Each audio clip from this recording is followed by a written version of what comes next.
গাঙের কিনারায় বট গাছ।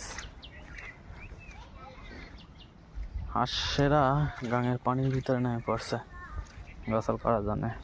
কই যায় মোস্তফা আমিরা?